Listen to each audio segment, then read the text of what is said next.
un momento prego, la chiamano per una collettiva. Bleiben Sie bitte am Apparat, Sie werden für ein Konferenzgespräch verlangt. Un instant s'il vous plaît, on vous demande pour une conversation conférence. Un moment. Pronto? Ciao Poppy! Adesso vi passo Chiara! We're going on a tour around the world. It'll take a bit of time because the world's quite big. È una conferenza telefonica. It's a conference call where I give a strong spiritual thought that we can live together. When we call the zones and they answer, hello, how are you? So it's the life of a family. It's wonderful. Meraviglia. Avevo per scopo di... Its aim is to help us go on a holy journey, a journey towards holiness.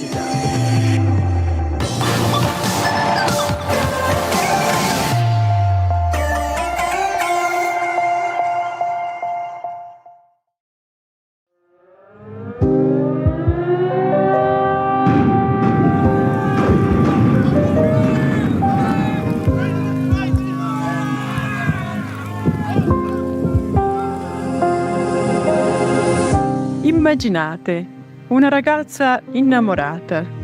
Imagine a young girl who is in love, with a love that is her first love. The purest kind of love, a love as yet undeclared, but which is already burning in her soul. There's a difference. A young girl here on earth who is in love has before her eyes the image of the one she loves. Instead, this girl doesn't see her beloved. She doesn't hear or touch him. She isn't aware of his fragrance with her human senses, but rather with the senses of her soul, through which love with a capital L has entered and has taken complete possession of her.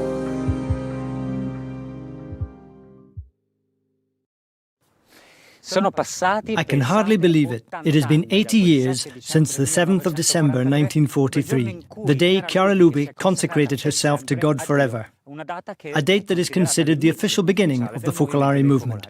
So it would be impossible for us not to dedicate our link-up to this special day, but above all, to what has come about as a consequence of this day, and which has great value for individuals and communities all over the world. Just think of all the things that are happening in the movement all over the world today, just as they did in the past. So we want to remember these things by following a pilgrimage that Margaret Caram and Jesus Moran have been making in Italy for this very occasion. They went with the International Centre and representatives from the different zones of the world. Clearly, it will be a link-up enriched by the many contributions that you yourselves have sent us in recent days. So I'd say, let's start right away, and I'll hand over to Annalisa Innocenti of our Communication Office, and we'll see each other later in the auditorium. Welcome to this special link-up, and enjoy the trip.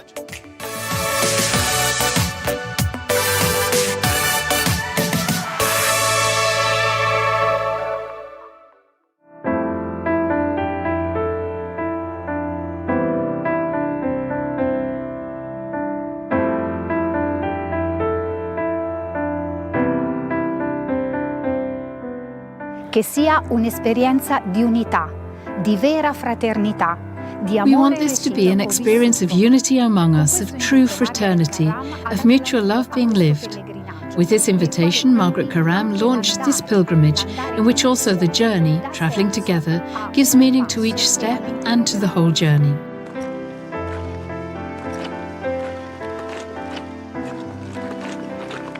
Walking together becomes a spiritual exercise, an experience of repentance, of forgiveness, of thanksgiving for these 80 years of the movement's life. There are 103 participants from 39 countries. They are members of the Focolare Council and the people responsible for the different geographical areas. The gathering is in Assisi, but why Assisi? Because after Trent, this city is also linked to the founders of the Focolare movement. In fact, Silvia Lubich, when she was a teacher at the Opera Serafica, the school for orphans run by the Capuchin Fathers in Cognola near Trent, she was asked to collaborate with the Franciscan Third Order. The radical life of the saints of Assisi so fascinated the young Sylvia that she decided to choose the Italian name Chiara, which translates as Claire.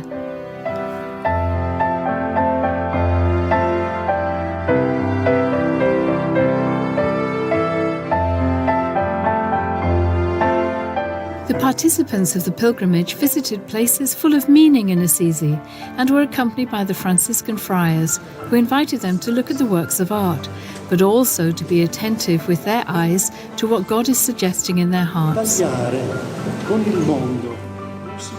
They also gave their testimony of life through the incarnation and the modernity of their spirituality. And so the dialogue became an exchange of gifts between old and new charisms. At the convent of St. Clare, the Mother Abbess of the Poor Clares, Sister Clare Agnes, welcomed them. She emphasized the urgency of implementing the charism of unity, precisely because of the tragedy the world is experiencing today. Then she reflected on two key concepts for St. Clare, which are inseparable from one another: holy unity and highest poverty. Unity is holy because it comes from above, but it cannot be achieved without poverty. If you are not poor, you cannot take a step towards becoming a greater us.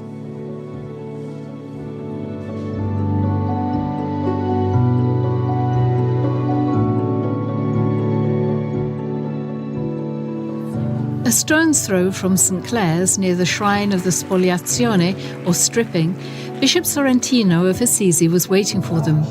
The place of the stripping, as the name itself says, is the place where St. Francis stripped himself of his clothes in front of his father, and through that act he stripped himself of all that he was and had. He passed through the door of the bishop's house, welcomed by the then Bishop Guido, and chose God alone. According to the bishop, a gesture in which we can also find many answers for the numberless, profound crises the world is experiencing today. St. Francis made his choice that day. He had no family, he had no inheritance. His inheritance is Jesus Christ, and his family is the Church. Here, for once in history, institution and charism came together in the same fire. Bishop Guido and St. Francis of Assisi both said yes to the Spirit. And because of this, as it was for you 80 years ago, and for Francis 800 years ago, this great movement was born and is still continuing to inspire the Church and history. Siamo sulle orme di Francesco.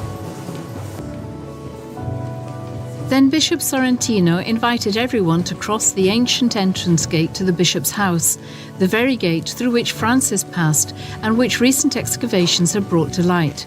He invited them to make this gesture, doing just as Francis did at that time, leaving aside everything that does not belong to God and putting God back at the center of our lives.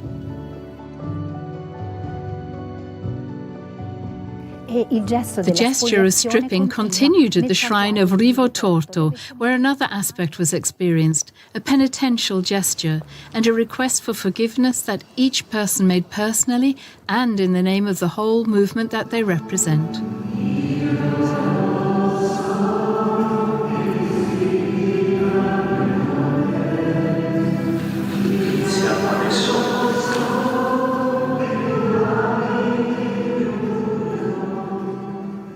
We ask for forgiveness for the times when we haven't witnessed to communion, to fraternity, to the risen Lord in our midst.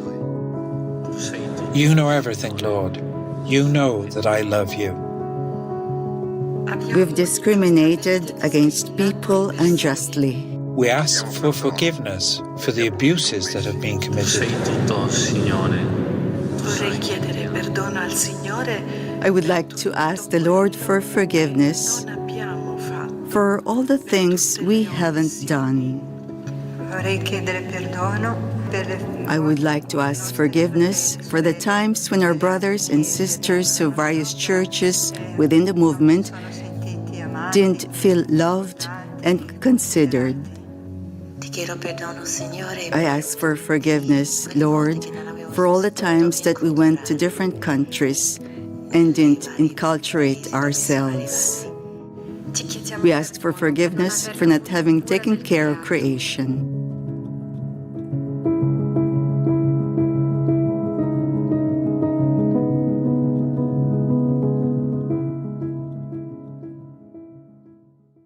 San Francesco è definito uomo di Saint Francis is defined as a man of peace, not so much because he spoke of peace, but above all because he lived it. And at a time of atrocious suffering, he was able to write a hymn of praise to God the Creator, the true source of peace. He wrote his wonderful Canticle of the Creatures. And today, in a world torn apart, it invites us to look to the future with eyes of hope. Most High, all-powerful, good Lord, yours is the praise, the glory, and the honour, and every blessing. It was the words of his Canticle of the Creatures that echoed that afternoon at a time devoted to a moment of reflection and prayer for peace. They were joined by many friends who share the Focolari commitment to fraternity. They included representatives of religious institutes and charisms, Christians of various churches, and faithful of different religions. Gen Rosso's international band was also present. Pace, peace, salam, shalom. Where are you, my friend? I seek you along the city streets. Close by, far away, I don't find you. I look up, and together with many I say, I believe. Lord, from this city, beacon of humanity, make us instruments of unity. In this moment of a meeting of peace, I send you my greetings for the 80th anniversary of the birth of the movement. It's a movement which hasn't transmitted only peace, tranquility and faith to its believers, but also to its friends of various religious faiths, with whom they come together for interfaith dialogue. In this way, they are building not just a better world and a better future, but also a better present for all of us, for the whole of humanity and for the universe.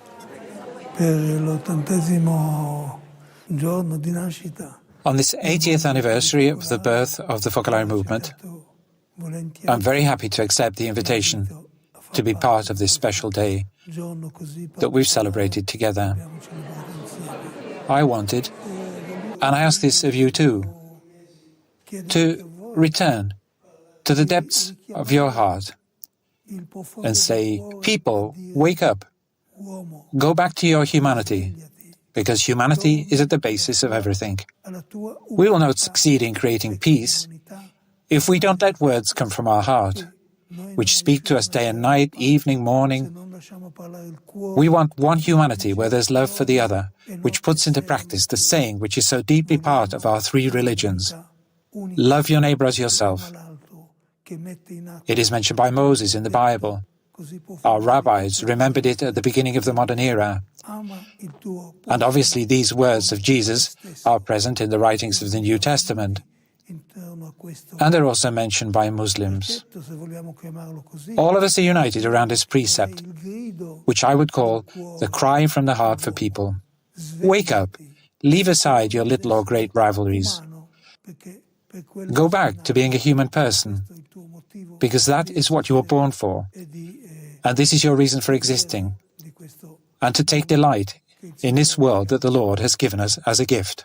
フォコラーレ運動は世界中に広がる平和と愛情、友愛を広く分かち合う素晴らしい団体です。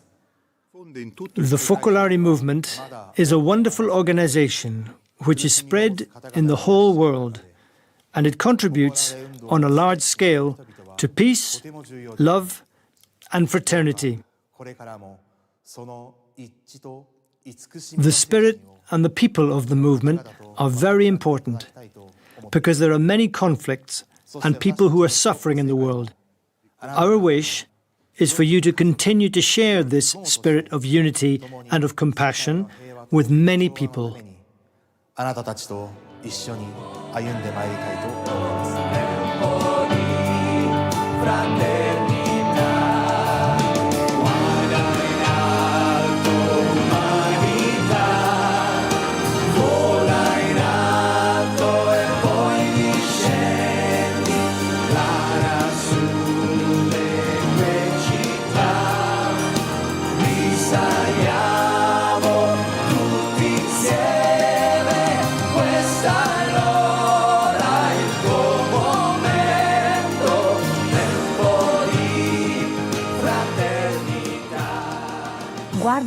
Look up, all people. It is your time, time for fraternity. These are words we've just heard in the song, but they are also the tireless efforts of so many people for so long in many parts of the world.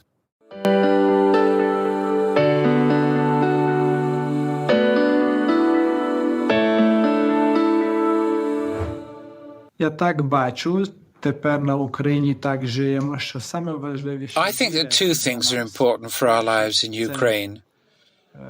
The first thing that we can do for peace, so that peace will prevail in our country, is to be sure that we have peace in our own hearts and to try to spread this peace to everyone we meet, to believers, to various people. This is the first thing, to create peace wherever we are. The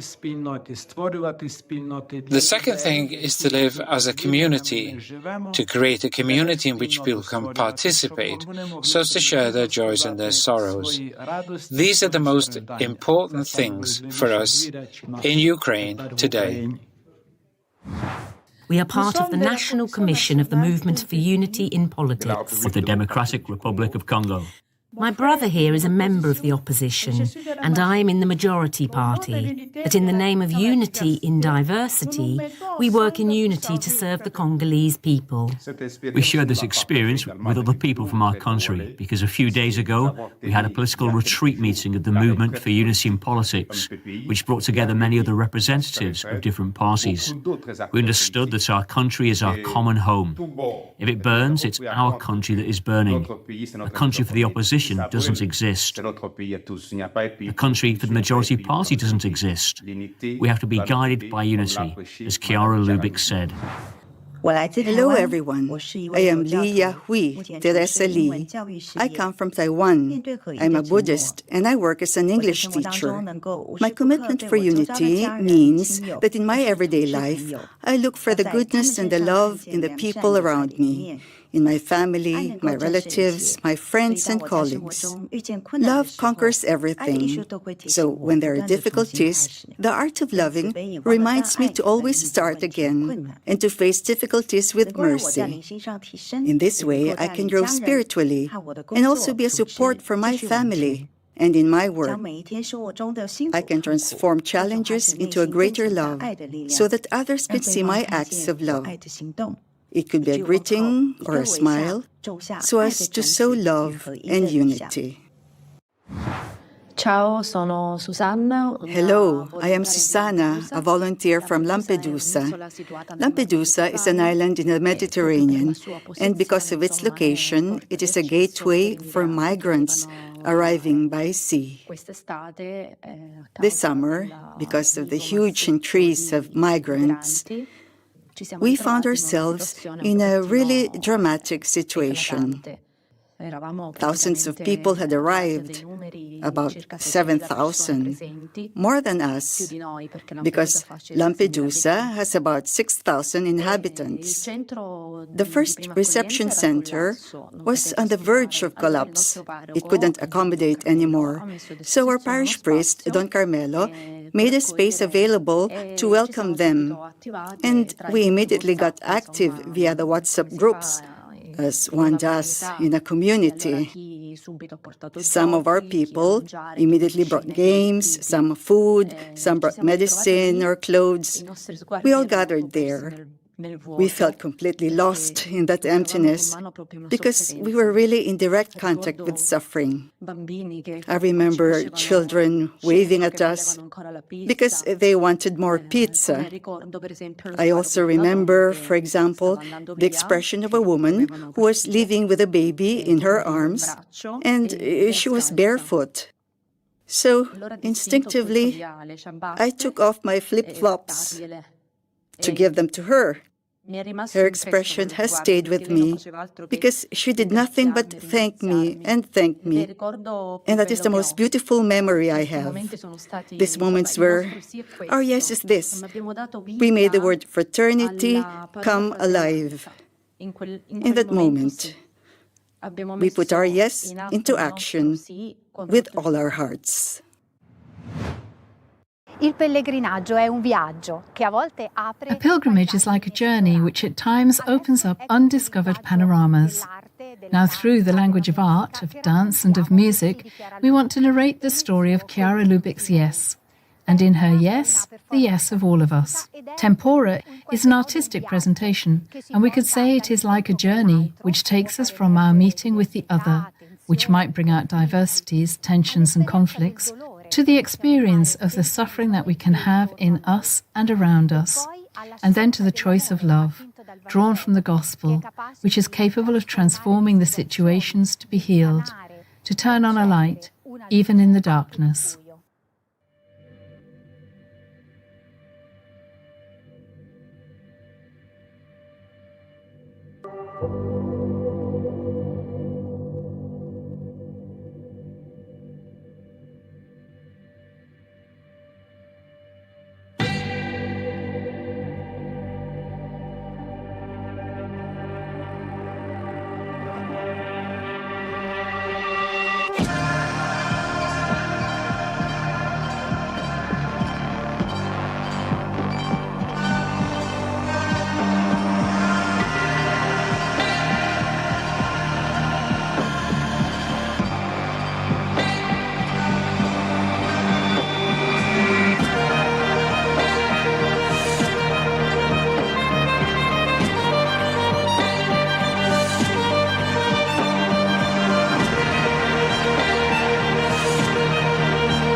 And now we're on the second stage of our pilgrimage. We've arrived in Loreto, which welcomes us on a cold and rainy day. Loreto is a small town in central Italy overlooking the Adriatic Sea. This basilica behind me, built between 1469 and 1587, houses what is thought to have been the Holy House of Nazareth. Tradition has it that in 1291, when the Crusaders were forced to leave the Holy Land, the Holy House was transported here. But when was Loreto first linked with the story of Chiara Lubich? It was October 1939. The Second World War had just begun, and Chiara, then Silvia Lubich, was invited to a conference organised by Catholic Action here in Loreto. So strong was Chiara's desire not to miss an opportunity to get to know God, that she managed to obtain permission from her father Luigi to come here to Loreto, which meant a long journey. It was more than 450 kilometres from Trent to Loreto. And it was in this holy house that Chiara Lubich discerned her vocation, an intuition which would later lead to her total donation to God on the 7th of December, 1943. But let's hear directly from Chiara's own voice the story of that moment in a talk she gave in 1989 to a group of young people in the little town of Monte in Switzerland. As you know, I was 19 years old, so I was younger than you. I was a Gen. I would have been a Gen if the Gen had existed. But I'd never thought much about my calling. You know how it is. It's not that one thinks about these things. Some do think, others don't. Instead, there in that small house, as you know, I understood this fourth way, which was none of the ways that existed up until that time, but it was the one that God had planned for me. Not for me as an individual, but for me together with many. It was a fourth way in the church that had a lot to do with this small house of Loreto, with the life of these three persons. And then, as you know, I was at the back of the church, and there I understood that there would be a group of virgins. They were the Focolerini, because they are virgins. The Focolerini who naturally were the soul of the whole movement. Now, we can't minimize this divine experience that I lived. Absolutely not, because it overwhelmed me. The divine crushed me. It really reduced me to nothing. I cried and cried every time I stepped into that small house. I understood, and I almost felt as though I were in the midst of Mary, Joseph, Jesus, Mary who sang, Mary who, I imagined her singing a lullaby to baby Jesus, Joseph working.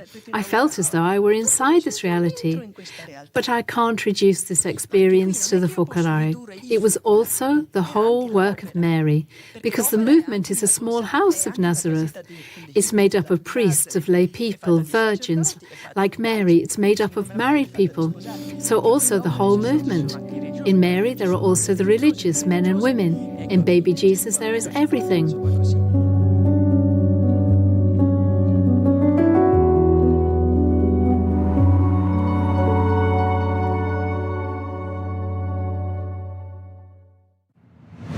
Chiara Lubich qui a Loreto ha intuito la sua vocazione. Chiara Lubich here in Loreto had an intuition of her vocation. But that intuition, we heard it now, also includes everything else that was born from her yes. The movement, the different vocations. We asked some of the participants in the pilgrimage from various vocations what it means for them to come to Loreto today.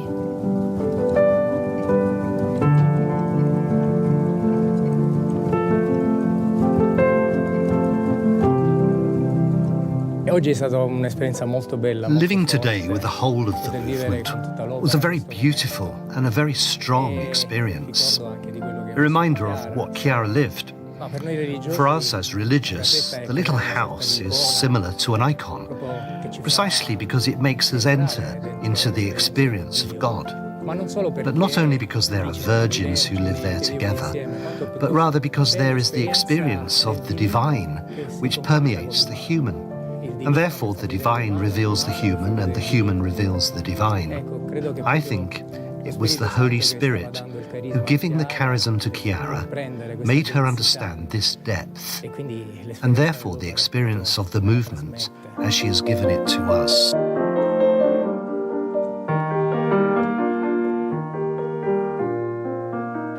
avant ce moment du oui, nous avons eu un petit moment artistique.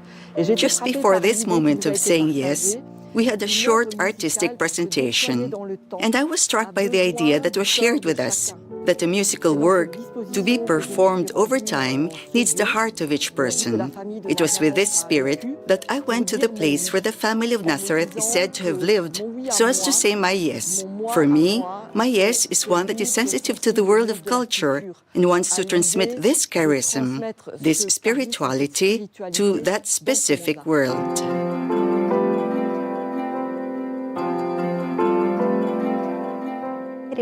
So now we want to repeat this yes.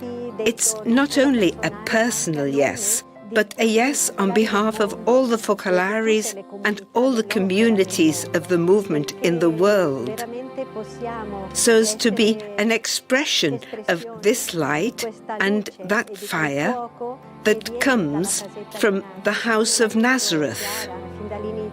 Just as Chiara saw from the very beginning, we can continue, as St. Francis did, whose fire is still alive after 800 years, in the same way today too, the fire of our yes can always remain alive.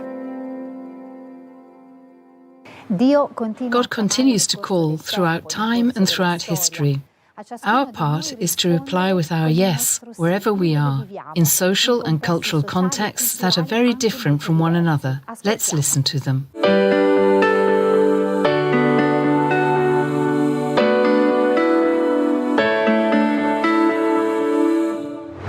I'm a member of the Anglican Church and a volunteer working in New Humanity. I express my yes to God by working for unity through dialogue with Indigenous peoples here in Australia. I've been learning about Aboriginal cultures while working in engagement and consultation through my work in heritage. I've also had the opportunity to share some of my experiences of working with Aboriginal people with our Focolare community. At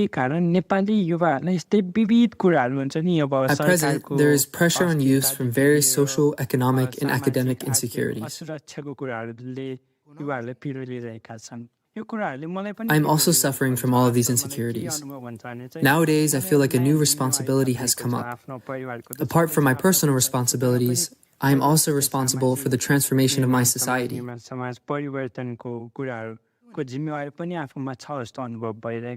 We always blame the government, especially the local government, for not being responsible for the welfare and quality well-being of its people. But it's important to think about how responsible you feel you are to bring change in society.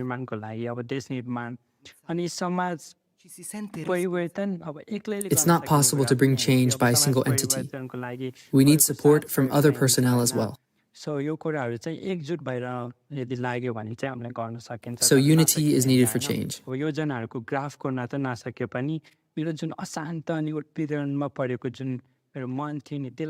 I found solace in the Mariapolis. I distanced myself a bit from that chaotic state of mind and tried to embrace the beauty of living the present moment. In various parts of the program, we talked about universal brotherhood and sisterhood. Following the concept of universal brotherhood, if we work together in unity, if we work together in solidarity, change is possible. Thank you. I play my part in building a united world by spending meaningful time with the children and elderly in my community. Together with some friends, we plan meaningful activities for these seniors and kids. We realized that what they needed most is a listening ear, and it was important for us to hold meaningful conversations with them, instead of having to rush through the activities that we had planned. We believe that through serving others, loving everyone around us, we can find joy also for ourselves, by spreading God's love through those people who are waiting to experience it. I did an act of love. I often help my parents to set the table before lunch or dinner, and also before breakfast.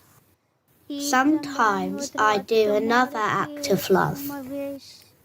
Once I gave a gift to my sister. Shell. I'm Joaquim from Argentina. We're a group of young people who are following a course of formation to say our yes in the Focolare community. I'm discovering what it means to say yes in order to build unity through my limits. When I think I can't cope, I stop and say yes. I don't stop there for long. I remember those moments when many impossibles became possibles in me, in my relationship with others. There, I find a strength that pushes me on not to stop, not to give in, as long as there is someone in society who is still excluded, someone who is excluded from my heart. I want to open my heart so that all may be one.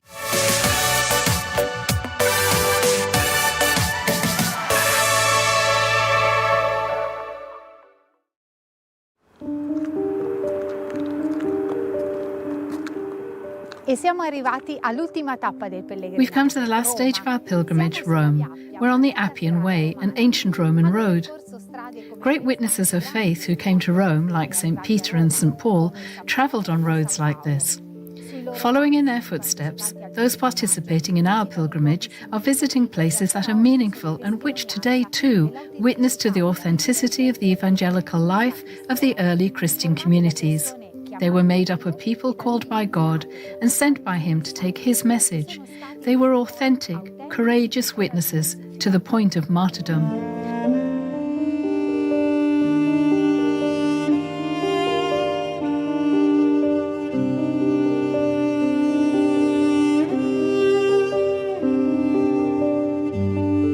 Anche a noi oggi. Today, too, we are called to be authentic and courageous witnesses of the love of God, witnesses of unity in the small and big choices of everyday life.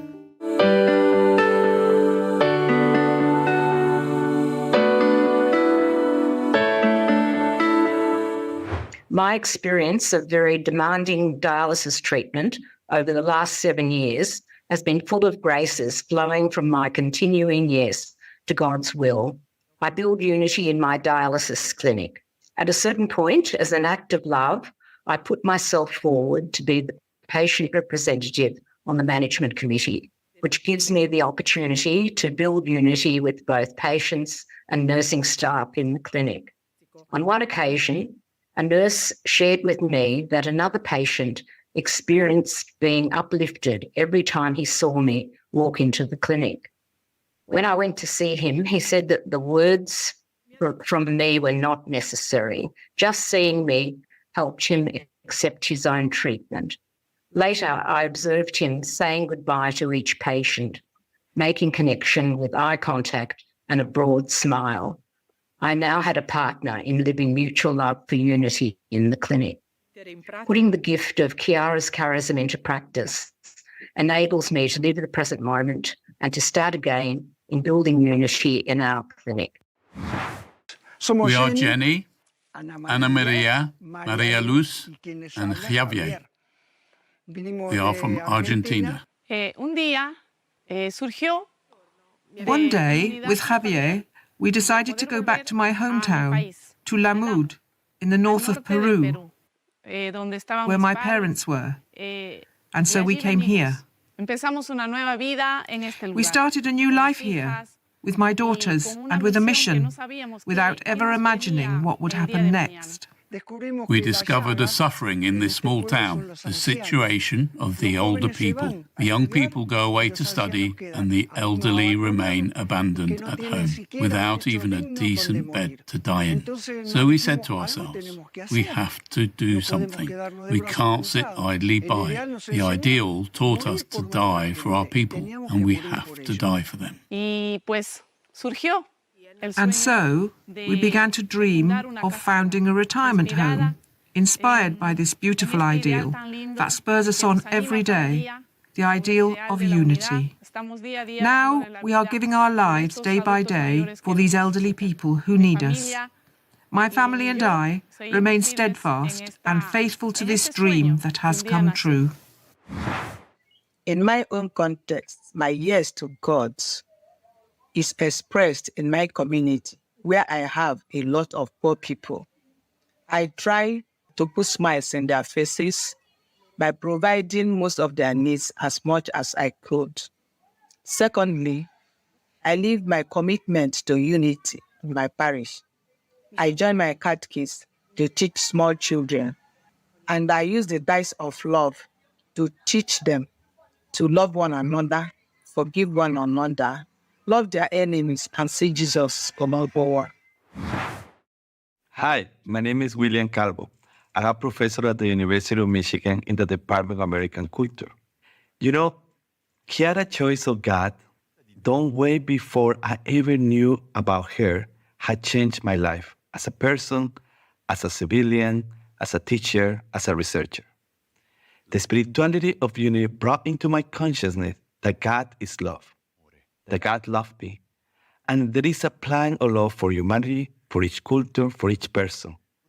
This is truly a spiritual journey, but it's also an intellectual one.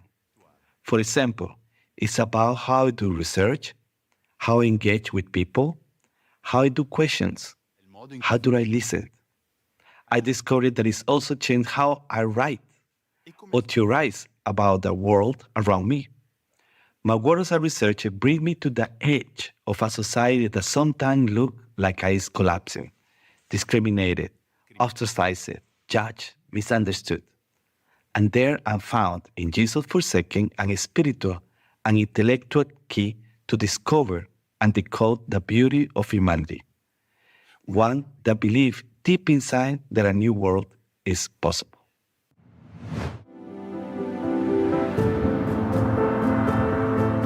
This pilgrimage took place to celebrate the 80th anniversary of the birth of the Focolare movement, and exactly on the 7th of December, the participants had the huge gift of being received in audience by Pope Francis.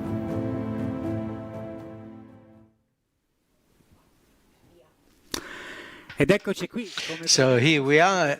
As we promised, we come back to the auditorium of the International Center. Right now we're live in Rocca di Papa, and it's about 20:47, 48. This is proof that we are right on time and alive right around the world. Welcome to all of you.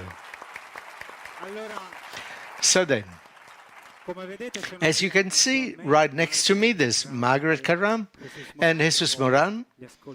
Soon we'll listen to them, but in the meantime, we'd like to greet the Cardinal Mario Grepp, who's the General Secretary of the Synod, together with the religious and civil authorities who are present. Welcome here.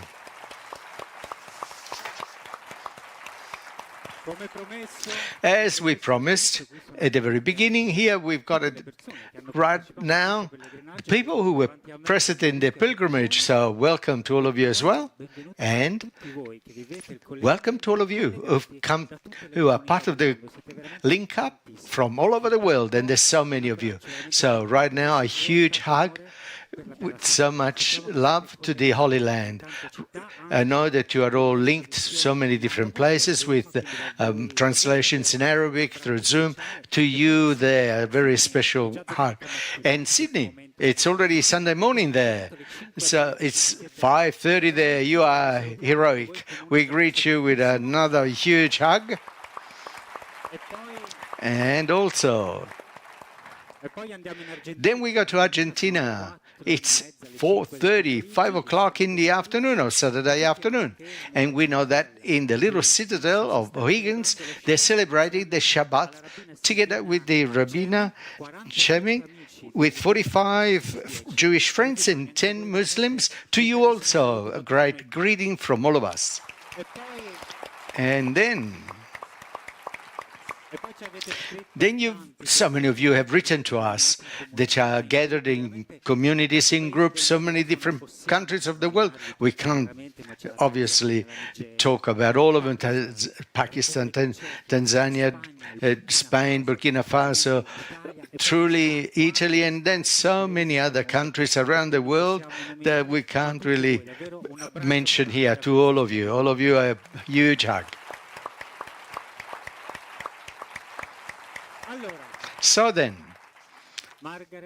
Margaret and Jesus, we could not but continue with you to talk about this Roman stage of the pilgrimage, also because Annalisa left us with a lot of curiosity. We really would like to know more about the audience with Pope Francis precisely on the 7th of December. So before we go any further, I'd like to ask you, Margaret, just a personal impression about this meeting with the Pope. It was a really extraordinary meeting, something we'll never forget, and I feel it really marks an important step in our history of the movement. It was a very moving thing, the fact that on the 7th of December, to be there in the heart of the church with the Pope, it was a moment of great grace. A moment of grace that we'll have a chance to really taste and go through. Well, let's listen to what the Pope said, a little bit of it at least.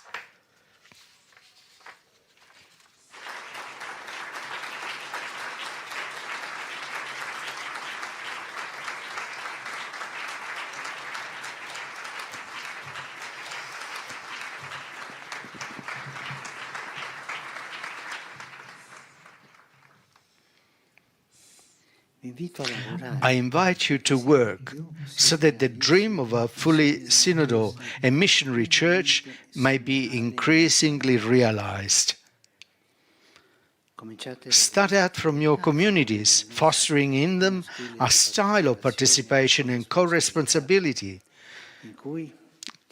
places in which we respect and care for one another, with particular attention to those who are weaker and to those most in need of support.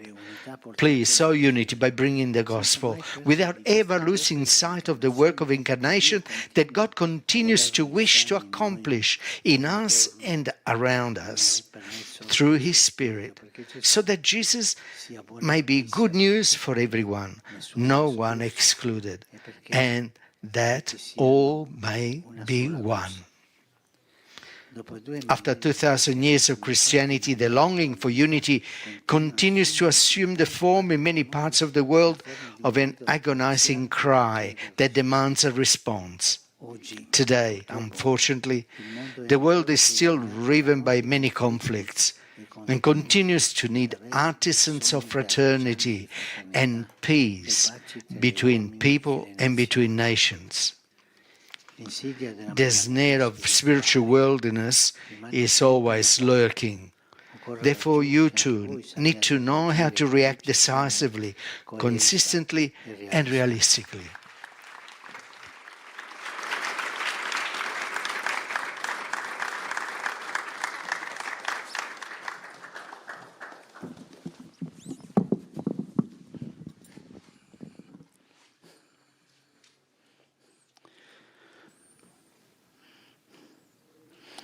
Benedica vos omnipotens Deus, Pater, Filius et Spiritus Sanctus.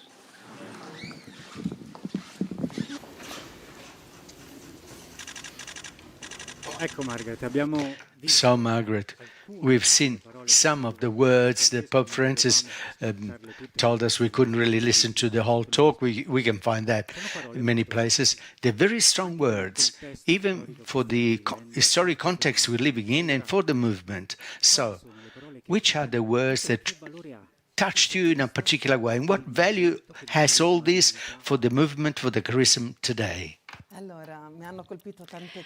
Many things struck me, but to sum it up, the Pope spoke to us about three particular key ideas. The first, he spoke about ecclesial maturity, and he emphasized there the importance of finding new synodal forms of participating, of being co-responsible. And for us as a movement, it's very important that we can walk together with the Church in this synodal journey. So I think this ecclesial maturity asks of us as a movement to take some new steps. The second thing, faithfulness to the charism. And so to be faithful to the charism, if we think of these 80 years of life, the Pope said, he emphasized in a very strong way the most important thing, the strongest thing for us, the most essential. He said, go back to the gospel. For me, for all of us, I think to go back to the gospel means to go back to living the gospel in a radical way, in a serious way, because this is what the world needs today. And the Pope reminded us of a sentence that Chiara said. Chiara said, leave to those who follow you only the gospel. So for me, this was a really strong point that was emphasized to say Chiara in 43 was alone. She chose God. She consecrated her life to God. She gave her life to God, to humanity in God, this suffering humanity. And today, God is asking us to say a new yes, living the gospel in a radical way. And the third thing, the Pope said in a very strong way, almost like a real mandate he was giving us to live for peace, to take on a commitment to live for peace. You can imagine how strongly I feel this. I feel it so strongly in my heart. And I felt that beyond this invitation of the Pope, but as a movement, we've got to take up these words as a mandate from the Pope. It's a moment of great darkness for humanity because of what we're living, but we have to try and to ask ourselves, how can we live for peace? What strategy, what ways can we have to be able to achieve more and more these, to sow peace, to make new ways of. Thank you, Margaret. I think that this is really a moment to begin this walk together. Jesus, instead, the audience with Pope Francis certainly was the apex of a moment, of a whole pilgrimage, as we've seen, a pilgrimage that's lasted several days. What impression do you carry with you? What really struck you the most? Well, let's say that a lot has already been said. What we've seen are wonderful. Well done, by the way. Well done to all those who have worked at this, because what we've seen really expresses what we've done. But just to give you an impression that I can remember clearly is that just like acquiring once again the gift of the charism of unity, take it back, this reality, so that we can give it again to the world today, precisely in this very particular context of conflicts, with a new zeal, new courage and conviction. We needed to be convinced of how important the charism is today. For me, it's been like being reborn church, to be reborn humanity. This, I won't add any more. Do you know, Jesus, what you're saying of taking up again our own charism happened also in many different moments during these days of the 7th of December, because a characteristic is that the 7th of December wasn't just this, but was characterized by many, many celebrations, masses, prayers all over the world, precisely to thank God for these 80 years of life. And so obviously there was then a very special Mass in Rome, to which many of you were present for the pilgrimage in the Saint Mary Major. And a lot of encouragement came from what Cardinal Farrell spoke. So we would also like to just mention a few words.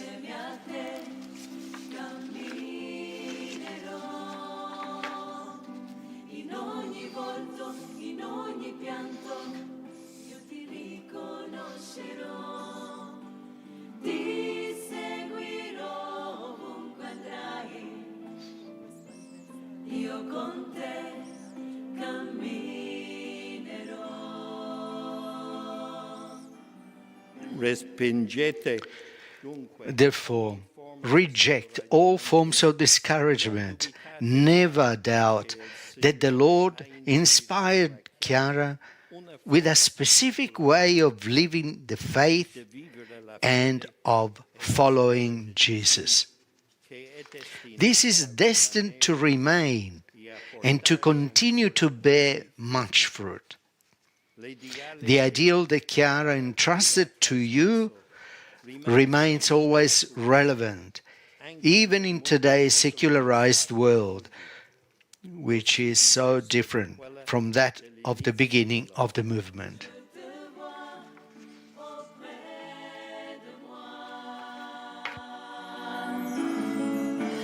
You are near, you are here.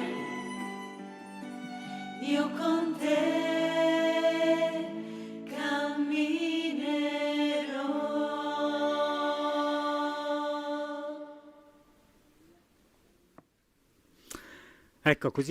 So we've lived also a little bit of the celebration that took place at the St. Mary Major and this great encouragement of which we spoke earlier on. In the meantime, I've moved up. Margaret and Jesus, I haven't forsaken you. Remain there. I'll come back to you.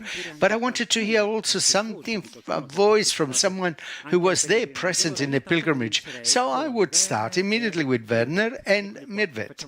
Here they are. Let's give them a round of applause. So, Mirvet is Syro-Orthodox from Syria and lives and works here at the International Center of the Focolare, while Werner is Swiss, is part of this Swiss Reformed Church and lives precisely in Switzerland, in Monte. Now, you did not participate in the pilgrimage, but you were present at the audience with Papa Francis. What meaning had for you being part of this moment? It was something very special. Obviously, when I greeted the Pope, I took that opportunity also to tell him that I was from the Reformed Church, also because I wanted to thank him for all that he does for the unity of churches, also to tell him that I'm right there behind him with this. What really struck me is that I've seen a real Christian, a man of God, a person that embraces the whole of humanity and doesn't leave anyone behind. So I returned to Switzerland and I have this family of God within me that I want to bring ahead and to bring peace wherever I am. And Mirvet? For me, it was very strong. As soon as the Pope walked in, I felt it was like hearing the voice of Jesus who said to Peter, "Confirm your brothers." It was the 80th anniversary, and so it was as if he was confirming in us our call to say a new yes to God and to renew this yes so as to live the gospel. As he asked us, he almost told us the story of Chiara, and he emphasized the importance of living the gospel. And he spoke about unity, which is harmony. And this is beautiful. To many different people and to be able to enjoy in the beauty of one another. And then he also sent us out to go and to work for peace. But it was very strong because after that, Margaret shared with us this idea of drying up the tears of people who were suffering. And it made me remember the words of Chiara, "I'll go through the world seeking him who suffers in every moment of my life." Thank you. This is really a great opportunity to take this commitment to dry up the tears of humanity altogether. Thank you. I continue going around, and here I am, Shirlene, you're Indian, aren't you? Here's the microphone, and you follow the movement in that small area of the whole of India and the Philippines. What we've understood from this pilgrimage, from this link-up, is the how important the communities in the world of the Focolare are important, where life has gone on in every different ways. Communities that are made up also of children. And on this, I know that you wanted to tell us something specific on the life that you have ahead and the children.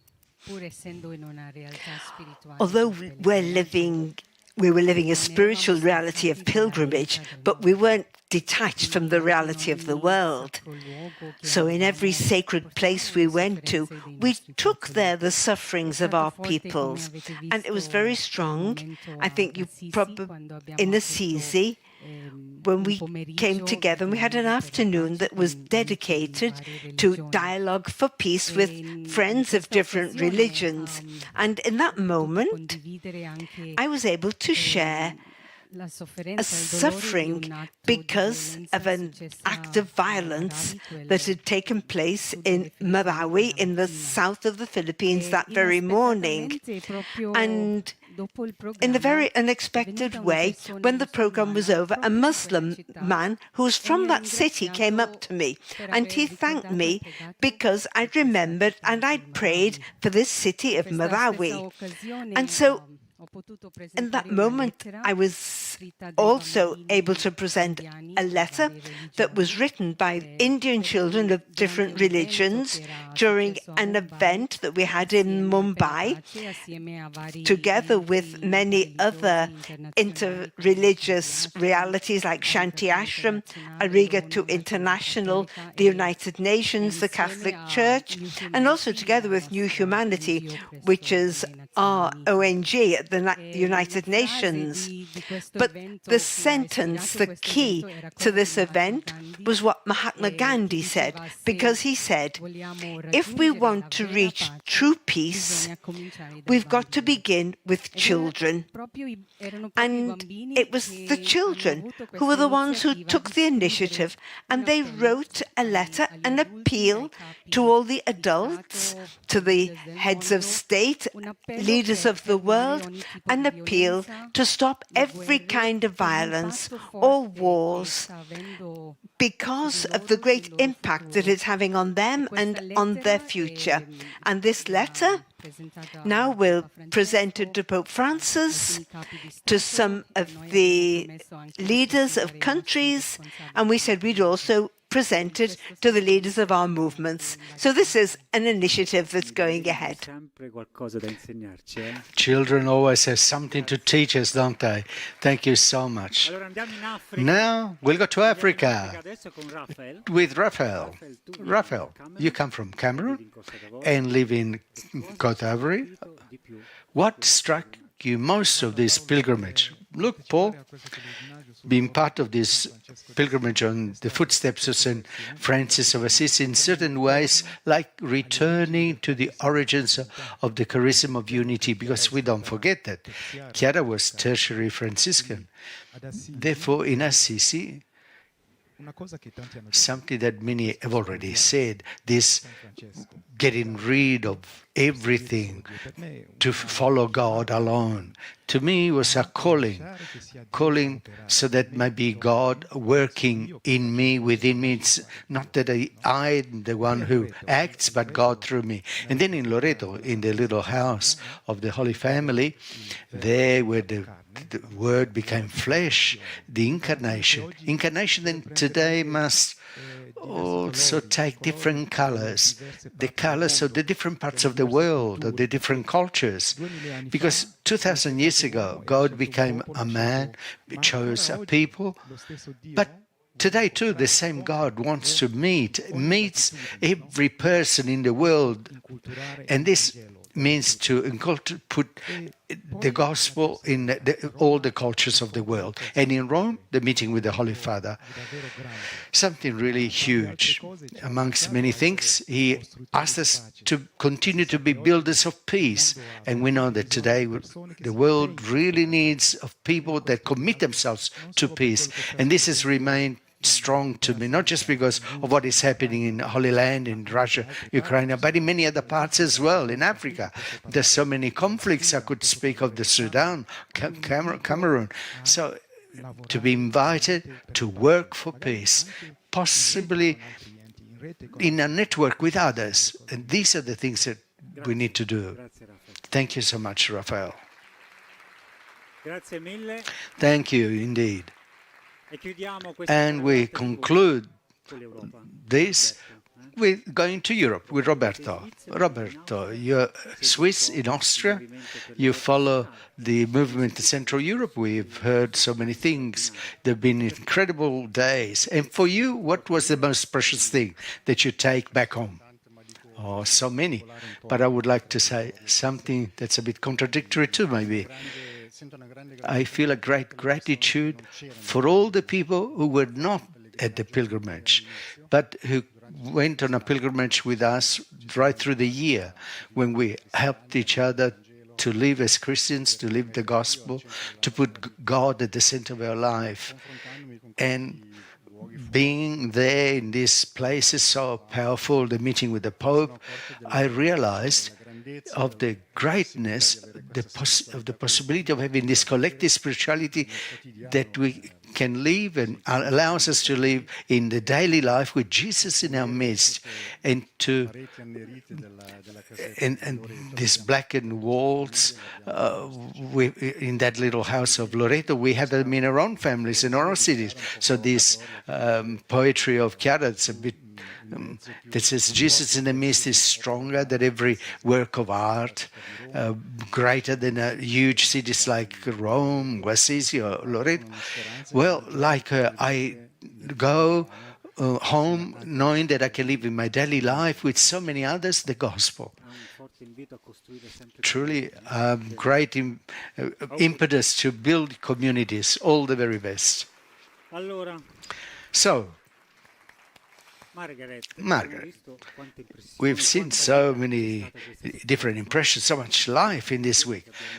But after all we've seen and lived, according to you, the most beautiful wish for Christmas that is coming through, which one could that be? Gosh, the most beautiful greeting is to really take care of one another, so that everyone can experience, all the people around us can really feel that we are close to them. A closeness of affection, but also of concrete love. Because I think that if at Christmas we all have this commitment to spread more love around us, I think peace will find its way to go ahead. And this is the most beautiful greeting I think I can give to you in this moment, saying to everybody, Happy Christmas. Merry Christmas, Joyeux Noël,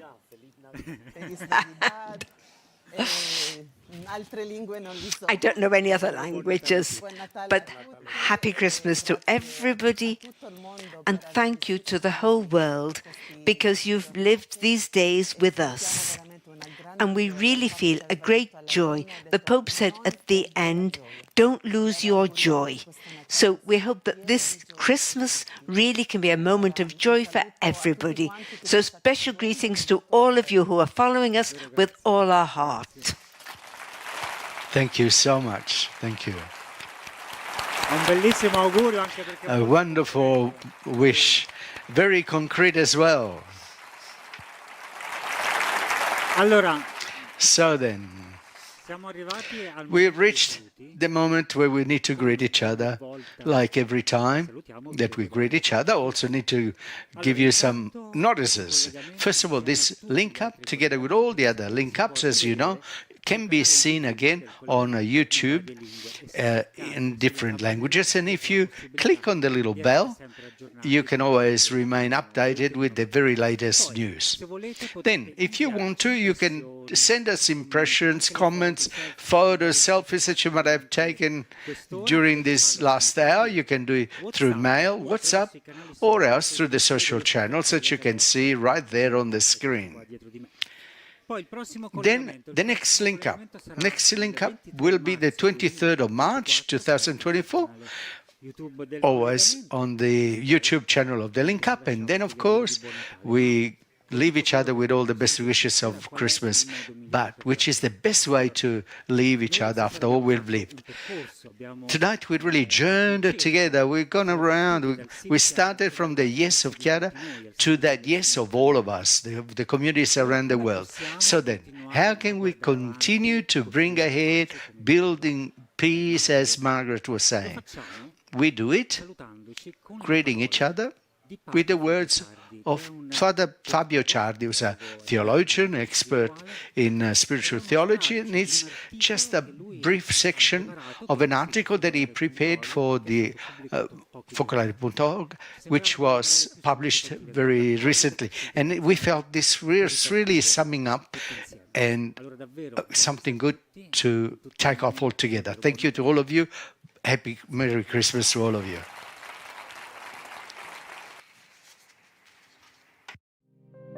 For 80 years, that yes has multiplied and is still resounding today in 1,000 ways. Storms are raging. The future seems uncertain. The flight can resemble a leap in the dark. Fear is paralyzing. Yet that voice continues to be heard in so many people, at times faintly, at times loudly. Give yourself to me. Give yourself to me. How? Each one discovers it slowly, but it calls for an immediate, generous, sincere, authentic yes. Thus, God continues to make himself present in the world and to build its history that will blossom into the kingdom of heaven.